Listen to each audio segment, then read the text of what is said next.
This beautiful group of 19 Buddhist monks began their walk for peace, step by step, mile by mile, from Texas to DC. They are not marching in protest, nor are they rushing to a deadline. They are simply walking, slowly, silently, intentionally.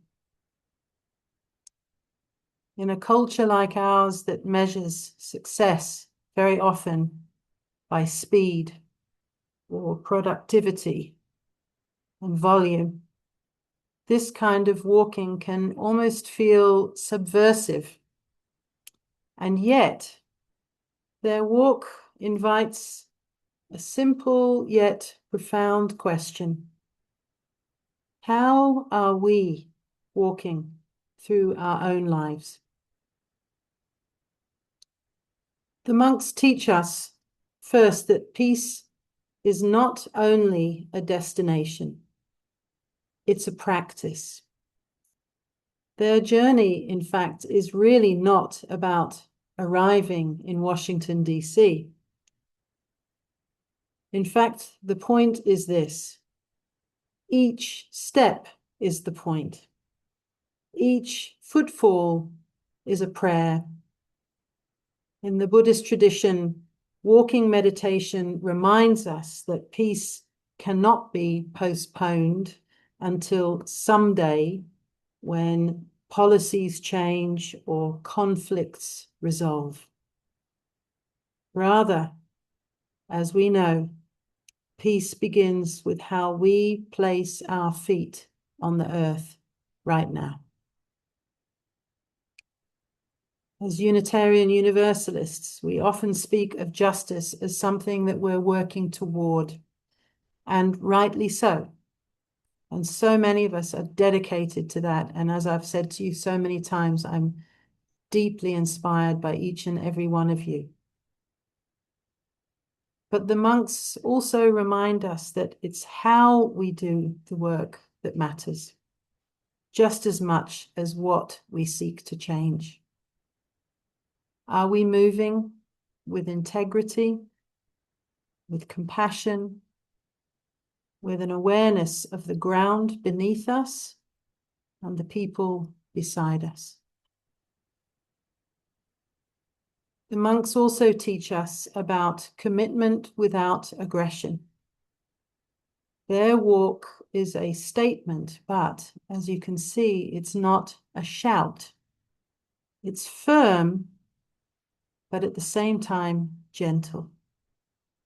In a world where anger often feels like the only appropriate response to injustice, their presence reminds us that we can be unwavering without being unkind. I found recently a beautiful quote by a UU minister by the name of Forrest Church, who said this: "Peace is not the absence of struggle, but the presence of love." Peace is not the absence of struggle, but the presence of love. And the monks embody this. Their walk does not deny the suffering of the world. Rather, it carries it patiently, one step at a time. Another lesson they offer is the power of slowness. Now, as someone who has a tendency towards being at times quite driven, I speak to myself in this very profoundly, that slowness, and we must remember that slowness allows us to notice what sometimes we can miss. The people that we pass, the pain that we carry, the hopes that we haven't yet given voice to or named. When we walk slowly and intentionally, we remember that transformation is rarely instant. Rather, it unfolds through steady, faithful movement. This is especially meaningful as we move through the early days of a new year. And many traditions say how we begin shapes what will follow. The monks, of course, begin each day by placing one mindful step after another. Not perfect steps, just present ones. Finally, their walk invites us to ask, what are we walking toward? Not just geographically, but spiritually. Toward healing, toward reconciliation, toward courage, toward peace within ourselves that can ripple out into the world. Most of us, of course, will never walk 1,000, 2,300 miles for peace, and blessings upon them for doing that. But all of us will walk in our conversations, our decisions, our conflicts, and our communities this week. And the invitation is the same. So may we walk with intention this year, individually and collectively, and may we walk with courage that does not harden our hearts, and may we continually remember and remind each other to remember that every step taken in love is already part of the path toward peace. Now, as I've said, how we enter this year is important. And I would like to dedicate this last portion to one of my teachers, a great teacher in my life. I know I've mentioned her name a few times over the time that we've known each other. Her name is Barbara Bijou. I first met her through seminary where I went with Reverend Sonia, and she was a powerful teacher to me and continues to be in ritual. So every year I travel into the year with Barbara, and we take the first 12 days, and each day there's a mindful practice. So what I've done is I've synthesized these 12 days. Obviously, tomorrow is the 12th, today is the 11th. You could say, oh, well, there's a bit of catching up to do. But what I'd love to do is I'm just going to sort of tell you a little postage stamp size of each day and just see what may carry significance for you, what might land with you, what might prompt you or nudge you or inspire you. So if you have something to write on nearby, pen and the back of an envelope or a piece of paper or whatever, I would love to very quickly go down the 12 with you. And later on, before we finish, we're going to also finish with a New Year ritual. But just to jot down anything that lands for you as I speak. So first of all, Barbara's reminder is that we are constantly having to remember to ground ourselves and be connected to Mother Earth, a source of all, and also to be and maintain and nurture connection to our higher selves by plugging in every day. However you do that, it's allowing energy to spiral down through, if you like, our crown chakra, right down to our root chakra. And also, as I said, the connection to Mother Earth allows the opposite to happen, that the energies come from our source up through our root chakra, up into our crown chakra. So the invitation is to really, in this intentional, mindful entry into 2026, to be grounded and to be connected and to connect to all that is. And every time that you get the chance, whatever it might be, just to say thank you. Then, of course, as Barbara always reminds in the work that she does, none of this is possible without connection to our heart and to our heart chakra. It's all about bringing in and strengthening love in our lives. This, of course, is the energy of a trusting, open, and balanced heart. Our ability to give and to receive love in a way that is nurturing and supportive. The more that you can love, she says, and accept yourself, the easier it is to change and bring the loving relationships in your life that you desire. And of course, to deepen and strengthen the loving relationships that you already have. So again, to connect to heart, it's easy, she says, to whenever you can, place a hand on your heart chakra and be open to that quality of unconditional love in and for and through ourselves. And to love ourselves just the way we are.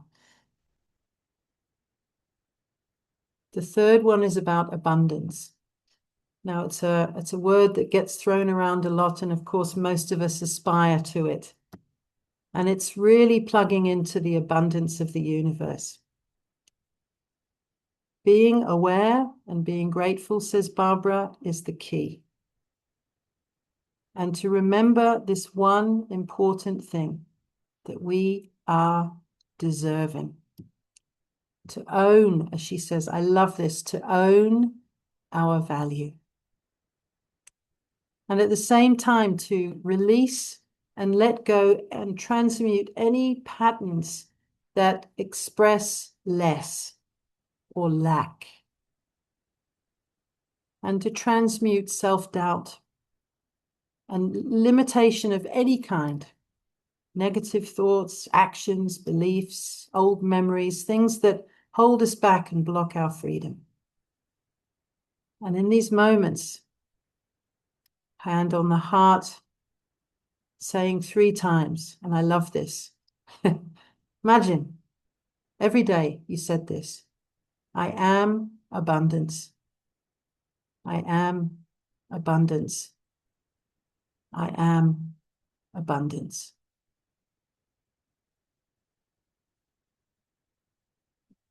Number 4 is about balance. And God knows, in these times of chaos and upheaval and constant change, we need to find balance and to stay in a place of balance. And I love that Barbara says that balance is a dance between creation and making little adjustments as we go along the way. She says to learn to be a spiritual surfer. Isn't that wonderful? Any of you who've ever tried surfing know how difficult it is to find the balance to stay on the board in order to ride the wave. But learn to be a spiritual surfer and to harness the energy of change, not to be frightened of it, but to harness it. Number 5 is about creativity. We are all creative, and I know from meeting and getting to know many of you, we are a very creative community. And sometimes, however, we don't always do the things that allow our creativity to flow. And the world needs our gifts, our talents. Everyone has them. And as Barbara said, this is not the year to play it small. Instead, it's to really acknowledge and meditate on our innate creativity, our own unique gifts and talents, in a way to open up the bottle and allow the genie of creativity to emerge.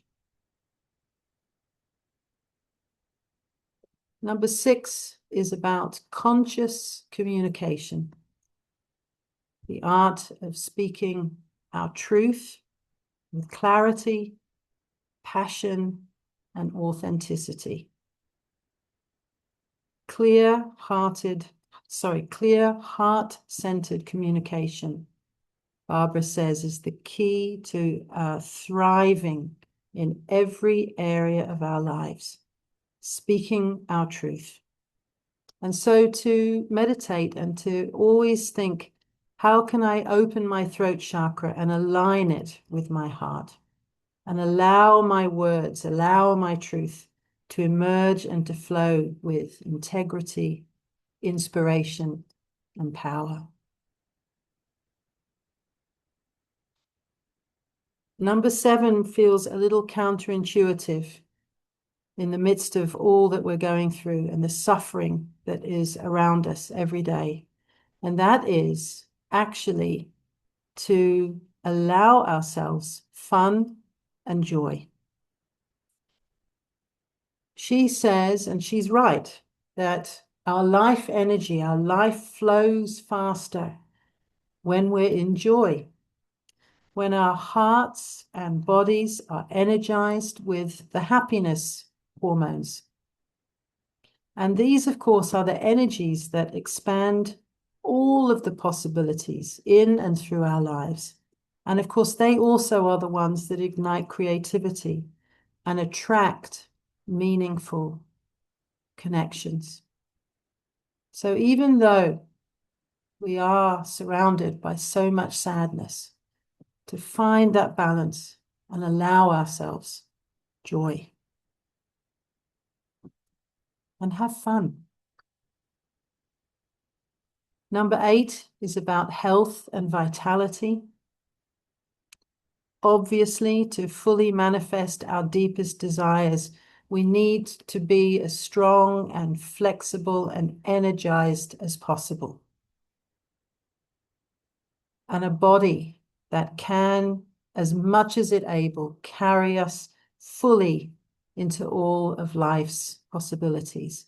So to take time in these next 24, 48 hours to really honor and respect your body, acknowledging its brilliance, and begin cultivating loving care for yourself. And to also thank it for carrying you and holding you and all the ways that it's fought for you as you have fought for it. To say thank you. Number 9 is about being open to new possibilities. I love that Barbara says that a constant daily practice, very much like the Muslim tradition actually, is to practice surrender, trusting what is meant for you. As that opening song, the way knows the way. And there are more ways towards the miraculous than you can possibly imagine. So ours is to cultivate openness, curiosity, and trust, and invite the unexpected blessings that might align with your highest path, your highest self. I love that Barbara's prayer, and also the prayer of one of my other teachers, was always this or something better. This or something better, allowing that which is beyond our own imagination space to be. Number 10 is deepening our spiritual practice. And this, of course, much like the heart chakra, is our key to everything. It keeps us grounded, it keeps us calm and open, even in the midst of so much. And it allows us to access both our spiritual and our material resources that normally might remain out of reach. So the challenge, the call, the invitation is to strengthen our personal practice because it will equip us to remain centered, focused, and aligned. And just in closing, the last 2 days, day 11 today, day 11. The invitation to share our gifts and make a difference. And we are a community that is committed to that. And to remember always that each of you, each of us are unique. Our voice, our talents, our energies, they're needed in this world today as we step out into service of the greater good. Obviously not from obligation, but just purely out of joy. And Barbara, I love this question. She says this, ask the question, how can I shine in a way that elevates others? Isn't that a beautiful question? How can I shine in a way that elevates others? And lastly, an important thing. So we still have, 36 hours, I guess, left. But this is important. And that is focus on anything that you have left incomplete. Are there any loose ends that needs tying up? Are there conversations that you haven't had yet that you know you need to have? Are there things that have been on your to-do list for way too long, you know needs to be done, shifted, moved? Are there things that you have delayed or avoided? If we're able to tie these things up, of course, Barbara and many others believe that that's by entering into this new year, we clean the slate and we allow the room for what is meant for us in these months ahead. And that will be in our projects, our relationships, our hopes, and our dreams. So the last call is to finish, clear out, tie up, make way. So let us walk together individually and collectively with purpose, with intention, and with mindfulness as we enter a year in service of ourselves and each other and to the greater good. Blessings, one and all. If you like this video, please like us on YouTube, subscribe to our YouTube channel, and click on the bell to be notified whenever we post a new video. Thank you.